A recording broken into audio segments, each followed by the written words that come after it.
e nós vamos começar o Polemoscast. Nessa tarde de segunda-feira, na Universidade Federal de Uberlândia, um podcast que promete entrar para a história. E hoje nós vamos falar sobre Make Oral Fiction Again. Eu sou o José Magalhães, coordenador dessa jossa. Seja bem-vindo. Fala aí, pessoal. Eu sou o Matheus. E é isso aí, né? Nada pra falar. Vai. Edição. Vai. Era o Eu João. sou o último. Fala galera, aqui quem fala é o João Flávio, estudante de Direito da Universidade Federal de Uberlândia. Estamos aqui hoje pra quê? Pra pensar filosofia aí no mundo. E será que Orwell está presente aí na nossa realidade? Boa tarde, bom dia, boa noite. Aqui é o Pedro Henrique e eis um juízo de fato. Nazismo não é de esquerda. Toca a vinheta.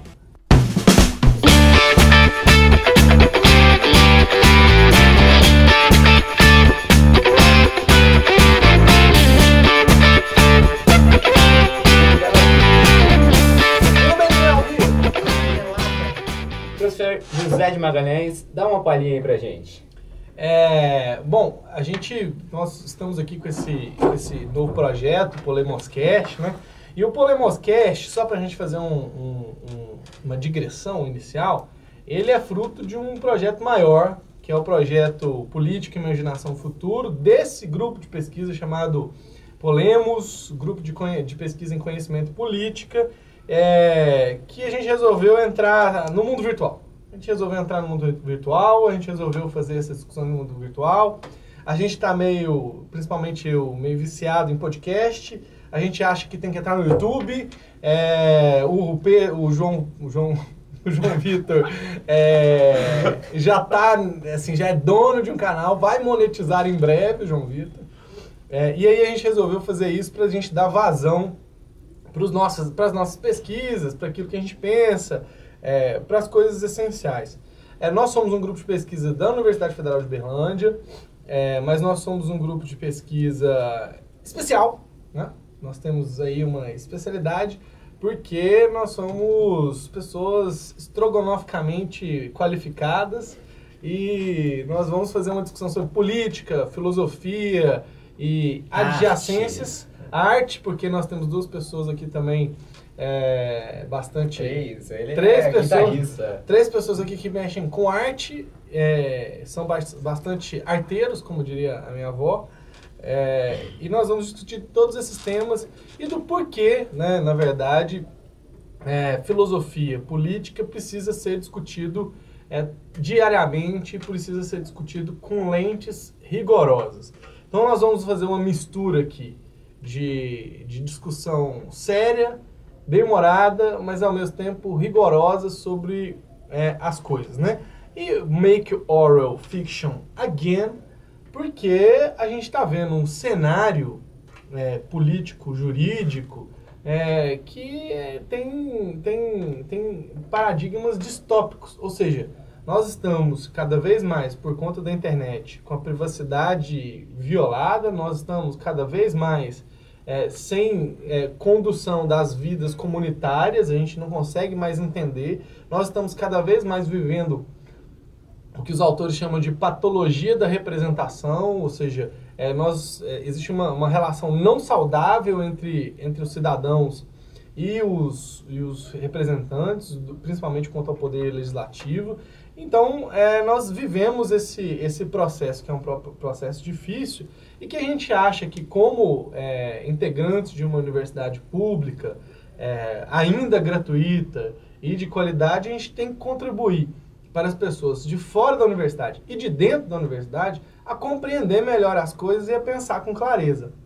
Então, Make Oral Fiction Again, a gente vê isso porque cada vez mais nós somos patrulhados nas redes sociais, cada vez mais a opinião ela não é de verdade livre, cada vez mais os linchamentos virtuais acontecem de uma maneira não civilizada e nós vamos chegando perto da barbárie nesse sentido. Então, assim, o Polemoscast, ele vem dentro desse intuito de fazer com que a gente possa pensar o nosso mundo jurídico-político em marcos mais civilizados, vamos dizer assim.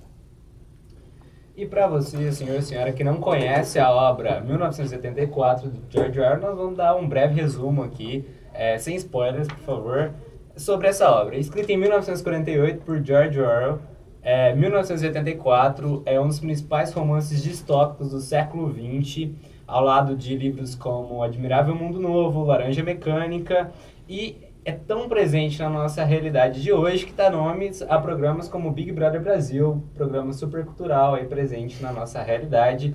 Pedro e Matheus, se apresentem aí, falem um pouco sobre o tema, o que vocês têm a contribuir, porque estão aqui, a não ser para respirar o mesmo ar que eu. E aí, gente, eu sou o Matheus.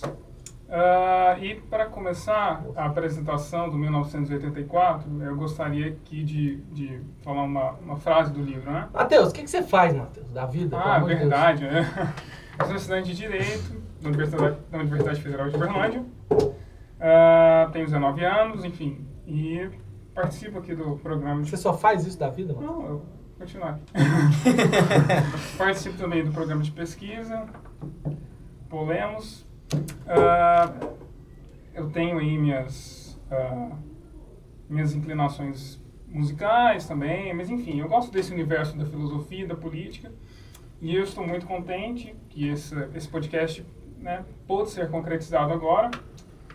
E então, antes de passar a palavra para o meu amigo Pedro, eu gostaria de falar uma frase aqui do 1984 que eu acho super relevante para compreender não só o romance em si, mas a realidade, né?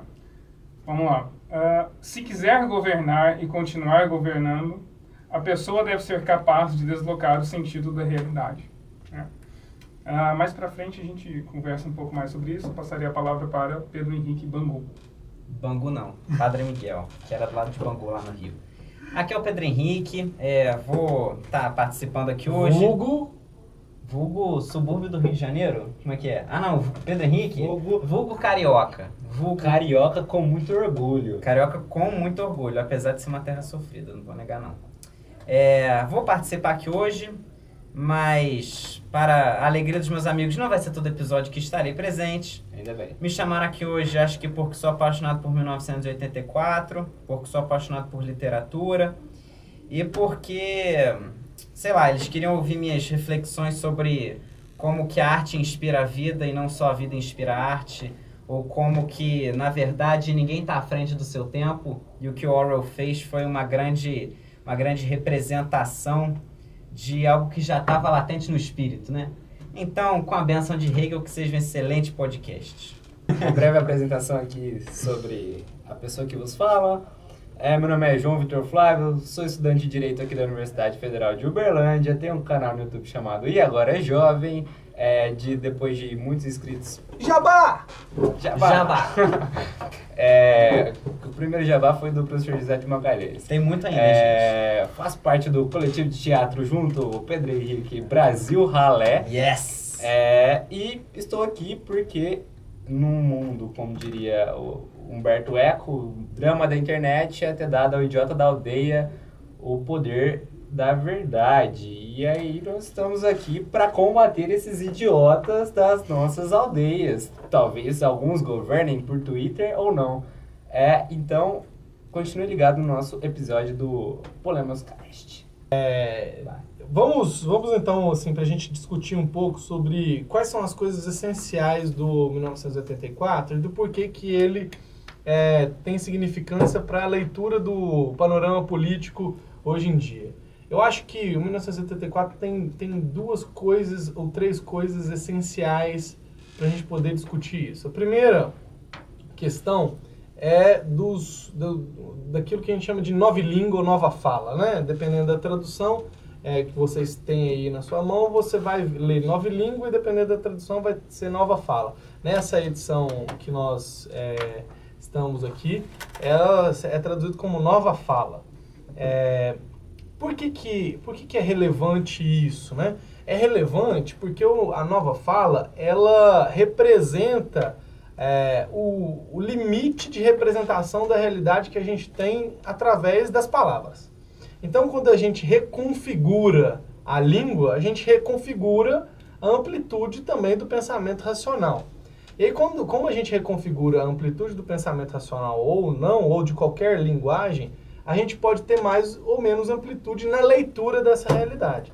Então, o que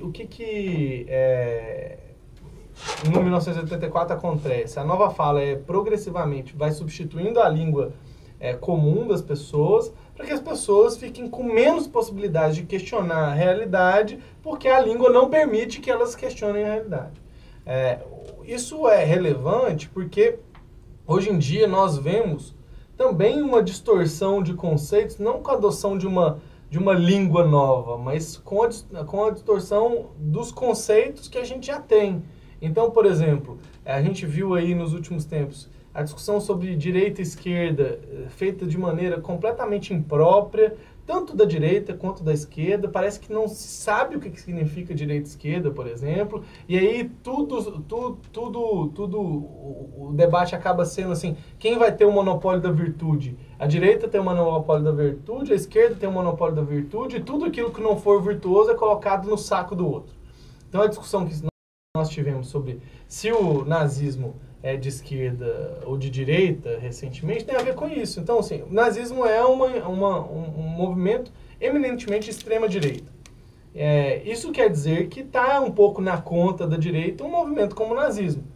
Só que o que a direita tem reivindicado nos dias de hoje é o monopólio da virtude. Como a direita reivindica o monopólio da virtude, nada que não seja virtuoso tem que ir para outro campo. Então, é por isso que se reivindica que o nazismo seja de esquerda. Mas isso significa uma ausência, assim, como as pessoas não entendem mais o que as palavras significam, elas atribuem qualquer significado às palavras. Então, a nova fala entra muito dentro desse bojo. Segundo ponto que é fundamental é o duplo pensar. O duplo pensamento é outra estratégia que tem em 1974 que a gente pode observar que existe hoje também. E o que é o duplo pensamento? É quando a gente expõe duas ideias contraditórias que tem que vigorar dentro de uma mesma realidade. E a gente sabe que, assim, duas ideias contraditórias vigorando dentro de uma realidade, ela estabelece um conflito. E aí um conflito não produtivo, vamos dizer assim. O Polemos é um conflito produtivo, porque ele é pai e mãe de todas as coisas. Quando a gente tem um conflito duplo pensar, a gente tem um conflito improdutivo, que na verdade erode a realidade. Então, a gente observa o duplo pensar, por exemplo, quando as estratégias de comunicação oficiais, tanto do presidente da República hoje em dia, mas de outras estratégias, elas vêm com uma informação e se contradizem imediatamente para que as pessoas e para que os opositores não saibam, afinal, qual é a posição real do governante. Aí é óbvio que a gente não tem uma palavra como duplo pensar, mas ainda assim nós vemos a estratégia duplo pensar acontecendo a todo momento. E aí quando a gente tem contradições a todo momento e a gente não sabe por onde se orientar, as pessoas vão entrar em conflito. E o terceiro elemento que é muito importante, na minha opinião, para a gente poder perceber isso, é o pensamento crime. Ou seja, só da gente pensar alguma coisa fora aí do bojo do que seria o monopólio da virtude, nós estaríamos sendo alvo de algum tipo de tribunal. Mesmo que não seja o tribunal de justiça real, mas também pode sê-lo, mas um tribunal que faz com que as reputações sejam destruídas, faz com que a imagem seja destruída, faz com que as famílias sejam destruídas. Ou seja, o pensamento livre é aqui um dos principais alvos. Então, vamos lá. Tanto nova fala ou nova língua, quanto duplo pensar, quanto pensamento crime, tem a ver com uma coisa, com ignorância, desconhecimento e fazer com que as pessoas não possam ser donas das próprias vidas. Escola sem partido. Escola sem partido é uma dessas manifestações. Nós vimos essa semana um professor no interior de São Paulo que foi demitido porque fez uma crítica ao presidente quando perguntado pelos alunos. Não foi nenhuma crítica espontânea, foi perguntado pelos alunos. E isso pode acontecer a todo momento. É só um aluno fazer uma pergunta porque quer fazer com que o professor seja demitido, que aí o professor está tá ferrado. Professor, o que você acha do governo Bolsonaro? Repete a pergunta. Repete a pergunta. O que o senhor acha do governo Bolsonaro? Porque já que é pra ser uma piada aqui do Então, emissão. eu acho que o governo Bolsonaro... Bom, eu tive na rádio, na TV universitária, quando teve um mês de governo, e eu disse que o governo já tinha dado errado, né? E eu continuo com essa perspectiva. O governo já deu errado, não tem como dar certo, e não tem como dar certo nem se as pautas que o governo quer derem certo. Existem linhas que a gente vai ultrapassando, que a gente pode até ultrapassar essas linhas um pouco. Então, o Brasil chegou a algum tipo de patamar civilizatório que agora a gente ultrapassou essa linha para baixo, mas não tem como ultrapassar demais para baixo. Então não tem como esse governo dar certo. É óbvio que ele pode durar um tempo, é óbvio que a gente vai ter reflexos disso durante um tempo, mas não tem como isso durar por tanto tempo assim. É um governo de incompetentes profissionais. É isso. Acho que essa é a palavra. Assim. É um governo de incompetentes profissionais. Bom, a contribuição que acredito que posso dar aí sobre a obra 1984, uma parte bem marcante dela é o trecho em que presente na obra é o seguinte, que se o grande irmão quiser que 2 mais 2 seja igual a 5, 2 mais 2 será igual a 5. Então, não basta a simples manipulação da linguagem, mas sim uma manipulação da realidade. O que nós temos aqui também, além dessa manipulação da realidade, é uma ascensão da tecnologia que nós vemos que possibilita um universo que seja muito parecido ao 1984.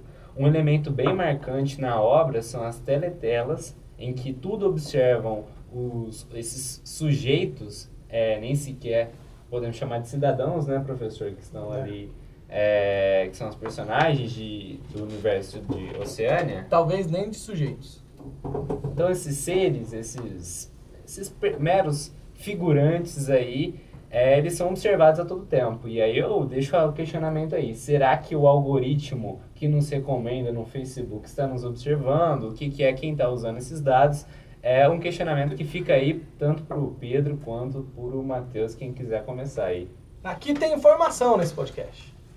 Então, pessoal, eu gostaria, antes de tentar responder a pergunta que o João fez, falar um pouquinho sobre o duplo pensar, que é algo que eu acho essencial, é que eu já disse, né, tanto na obra como como um instrumento de leitura para a realidade.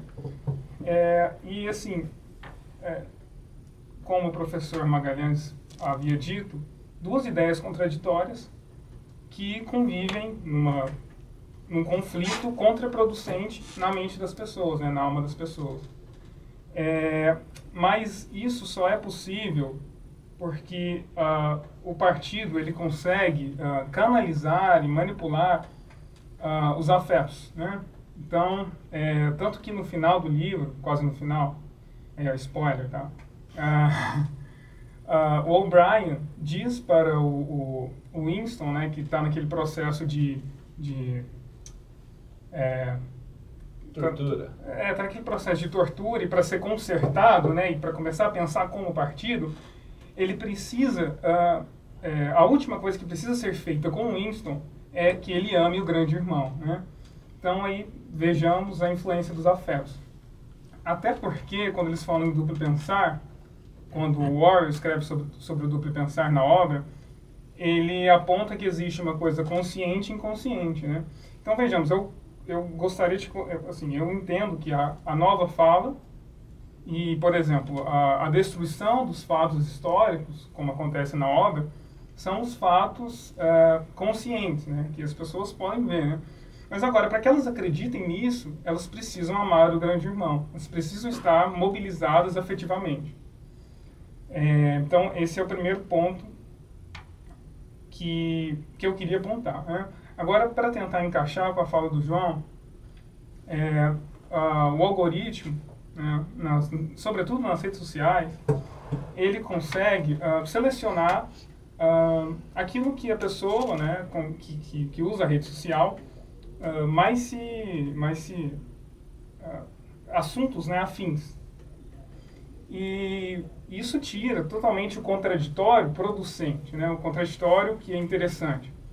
E isso vai cerceando a pessoa, vai isolando a pessoa de informações contraditórias e ela acaba entrando numa realidade que foi escolhida por ela, né? Uma realidade que ela não sai facilmente. E se sai, é para se proteger, né? Ou é para se defender. Voltando, né? E se sai, né, dessa realidade que ela mesma selecionou para ela, que o algoritmo fez esse trabalho, ela sai para defender, né, isso, de maneira afetiva.